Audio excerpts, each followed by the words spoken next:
Germany နိုင်ငံကကမ္ဘာအဆင့်မီတက္ကသိုလ်တွေမှာအခမဲ့ပညာသင်ကြားခွင့်ရမယ်ဆိုရင်မြန်မာနိုင်ငံကကျောင်းသားတွေအနေနဲ့စိတ်ဝင်စားကြမလားအခုမြန်မာနိုင်ငံမှာဖြစ်ပေါ်နေတဲ့နိုင်ငံရေးအခြေအနေတွေကြောင့်ကျောင်းသားကျောင်းသူလူငယ်တွေအနေနဲ့နိုင်ငံရပ်ခြားမှာကျောင်းတက်ဖို့စိတ်ကူးနေရဆိုရင်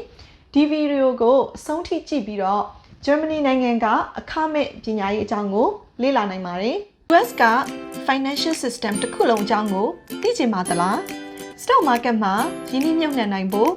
stock trading နဲ့ပတ်သက်တဲ့အခြေခံအကြောင်းအရာတွေကိုသိချင်ပါသလားတင့်ရဲ့ပင်စင်စုငွေတွေကိုစနစ်တကျစီမံခန့်ခွဲနိုင်ဖို့နဲ့ကလေးတွေရဲ့ပညာရေးဆိုင်ရာရင်းနှီးမြှုပ်နှံမှုငွေကြေးတွေကိုစနစ်တကျစီမံခန့်ခွဲနိုင်စေဖို့အစရှိတဲ့အကြောင်းအရာတွေကိုနားလည်တကျွမ်းသွားဖို့ဆိုရင်ခုပဲ Grow and Win မှာစီးပြသွင်းလိုက်တော့နော်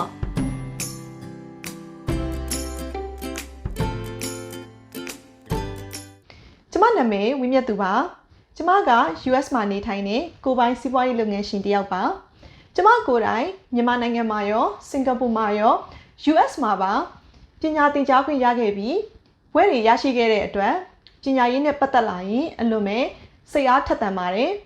ပညာရေးရဲ့အရေးပါမှုကိုကောင်းကောင်းနားလည်တဲ့အတွက်မြန်မာနိုင်ငံကလမ်းပြောင်းနေတဲ့လူငယ်တွေကိုကူညီခြင်းနဲ့ဆန္ဒကြောင့် education နဲ့ပတ်သက်တဲ့ဗီဒီယိုလေးကိုတင်ပေးနေတာဖြစ်ပါတယ်မကြသေးခင်ကကျမဖွင့်ထားတဲ့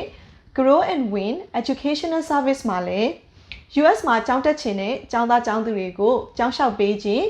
US Visa လျှောက်ထားပေးခြင်းများကိုကူညီဆောင်ရွက်ပေးနေပါတယ်တကယ်လို့ Germany နိုင်ငံက free education အကြောင်းကိုစိတ်ဝင်စားရဆိုရင်လည်း Grow and Win Educational Service ရဲ့ Facebook page မှာစုံစမ်းနိုင်ပါတယ် Germany နိုင်ငံကနိုင်ငံရပ်ခြားမှာပညာသင်ယူရန်အကောင်းဆုံးနိုင်ငံတစ်နိုင်ငံဖြစ်ပါတယ် Germany နိုင်ငံမှာထူးခြားကောင်းမွန်တဲ့တက္ကသိုလ်တွေရှိပြီးတော့ကျောင်းသားတွေအနေနဲ့လည်းအရေးအသွေးမြင့်မားတဲ့ lifestyle ကိုရရှိမှာဖြစ်ပါတယ် Germany က UK တို့ Holland တို့ကနာမည်ကြီးကျောင်းတွေနဲ့လည်းအပြိုင်ပါ Germany နိုင်ငံမှာကမ္ဘာပေါ်ကအကောင်းဆုံးတက္ကသိုလ်တွေရှိအောင်သာမကအဲ့ဒီတက္ကသိုလ်တွေမှာလည်းအခမဲ့ပညာသင်ယူနိုင်ပါတယ် Germany ကကျောင်းတွေကဒီကမ္ဘာကျောင်းအဆင့်အတန်းများကိုသတ်မှတ်တဲ့အဖွဲ့အစည်းအများပြားကသတ်မှတ်ချက်တွေအရနိုင်ငံတကာမှာအကောင်းဆုံးအဆင့်100အတွင်းမှာရှိပါတယ်ပြီးရင် Germany နိုင်ငံကကျောင်းတွေမှာပညာသင်ကြားပေးတဲ့ဆရာဆရာမတွေရဲ့အရေးအချင်းသတ်မှတ်ချက်ကလည်းအလွန်ပဲမြင့်မားပါတယ် Germany တက္ကသိုလ်တစ်ခုမှာဘွဲတစ်ခုခုရခဲ့တဲ့ကျောင်းသားတစ်ယောက်အနေနဲ့ကမ္ဘာတစ်ဝန်းကဘယ်နိုင်ငံမှာမဆိုအတိအမှတ်ပြုခံရမှာဖြစ်ပြီးတော့အသက်မွေးဝမ်းကြောင်းရွေးချယ်မှုအတွက်လည်းအထောက်အကူအများကြီးရရှိနိုင်ပါတယ် Germany မှာညီသူမဆိုအခမဲ့ပညာသင်ယူနိုင်ပါတယ်သူစီက public university တွေမှာ programs ပေါင်းအားလုံးနီးပါးကိုအခမဲ့သင်ယူနိုင်ပါတယ်နိုင်ငံတွင်းမှာရှိတဲ့သူ့နိုင်ငံသားကျောင်းသားတွေနေမကဘူး international student တွေပါအခမဲ့ပညာသင်ယူနိုင်ပါတယ်အကယ်၍ကိုနေတဲ့အတိုင်းပြည်ဟာ EU လို့ခေါ်တဲ့ European Union ရဲ့ပြင်ပမှာရှိတဲ့တိုင်းပြည်အားဆိုလို့ရှိရင်တော့သူ့နိုင်ငံအတွင်းကိုမရောက်မီမှာနေထိုင်ခွင့် visa ရရှိဖို့လိုအပ်ပါတယ်အများအားဖြင့်ဒီ public university ပေါင်း300ကျော်ရှိပြီးတော့ဒီသူ့မှာရှိတဲ့ programs ပေါင်းက1000ကျော်ရှိတဲ့အတွက်ကျောင်းသားကျောင်းသူတွေအနေနဲ့ရွေးချယ်စရာများစွာရှိပါတယ်ပြီးရင်သူ့စီမှာသင်ကြားပေးတဲ့ဘာသာစကားကလည်းအင်္ဂလိပ်ဘာသာစကားဖြစ်တဲ့အတွက် German စကားကိုမတတ်ဘူးဆိုရင်တော့မှ international student တွေအနေနဲ့ဒီကျောင်းတွေမှာလေ့လာလို့ရပါတယ်ကမ္ဘာတစ်ဝန်းမှာရှိတဲ့တက္ကသိုလ်အများစုကသူတို့နိုင်ငံကိုလာရောက်ပြီးတော့ပညာသင်ကြားကြတဲ့နိုင်ငံသားတွေကို tuition fees ကောက်ခံလေးရှိပါတယ် Germany ကတော့အာရှနဲ့အာဖရိကသို့မဟုတ်တခြားနေရာတွေကကျောင်းသားတွေအတွက်အခမဲ့ပညာသင်ကြားနိုင်တဲ့ဥရောပမှာရှိတဲ့နိုင်ငံအနည်းငယ်တွေကတစ်ခုဖြစ်ပါတယ် Germany မှာဘာကြောင့် free education ရှိတာလဲဆိုတော့ German လူမျိုးတွေကပညာရေးကိုစီးပွားဖြစ်ထုတ်ကုန်တစ်ခုအဖြစ်မသတ်မှတ်သင့်ကြောင်းယုံကြည်ကြတဲ့အတွက်အစိမ့်မြင့်ပညာရေးကိုအခမဲ့သင်ယူခွင့်ပြုခြင်းကနိုင်ငံရဲ့စီးပွားရေးကိုတိုးတက်စေတဲ့အကျိုးကျေးဇူးတွေရရှိမယ်လို့ယုံကြည်ကြတဲ့အတွက်ကြောင့်ပါမကြသေးခင်ကဒီ public university တွေကို တစ်နှစ်ကိုယူရို1000နှုန်းနဲ့ဒီ tuition fees နည်းနည်းလေးကိုကောက်ခွင့်ပြုတဲ့ဥပဒေရှိခဲ့ပါတယ်။ဒါပေမဲ့နှစ်ပေါင်းများစွာလူထုရဲ့ဆန္ဒပြမှုတွေရှိခဲ့ပြီးတဲ့နောက်မှာတော့2014ခုနှစ်မှာ tuition fees ကောက်ခံခြင်းကိုဖျက်သိမ်းခဲ့ပါတယ်။ယနေ့အခါမှာတော့ public university တွေအနေနဲ့ tuition fees ကောက်ခံနိုင်ခြင်းကိုချွင်းချက်အနည်းငယ်ဖြင့်ကောက်ခံခွင့်ပြုထားပါတယ်။ Germany ကသူတို့နိုင်ငံအတွင်းမှာထက်မြက်တဲ့သူတွေကိုပညာသင်ကြားစေလိုပြီးတော့သူတို့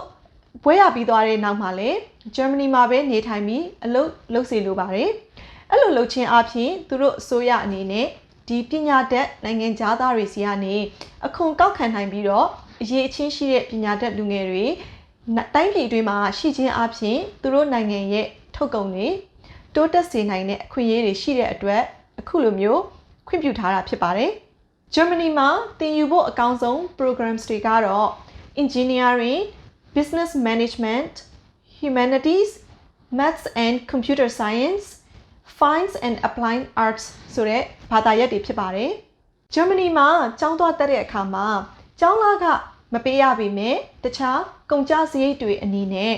ဒီတကယ်လို့များ public university တွေမှာတက်တယ်ဆိုလို့ရှိရင် semester fees သို့မဟုတ် administrative fees ဆိုပြီးတော့ပေးရတတ်ပါတယ်။ဒါပေမဲ့အဲ့ဒီပေးရတဲ့ပမာဏက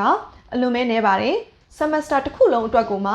ယူရို300သို့မဟုတ်400ဝန်းကျင်ပဲဖြစ်ပါတယ်။အနောက်ဥရောပနိုင်ငံတစ်ခုအနေနဲ့ဆိုရင်တော့ Germany ကဈေးသက်သာပါတယ်။ကိုနေထိုင်တဲ့မြို့ပေါ်မှာမူတည်ပြီးတော့တစ်လမှာယူရို850အထိ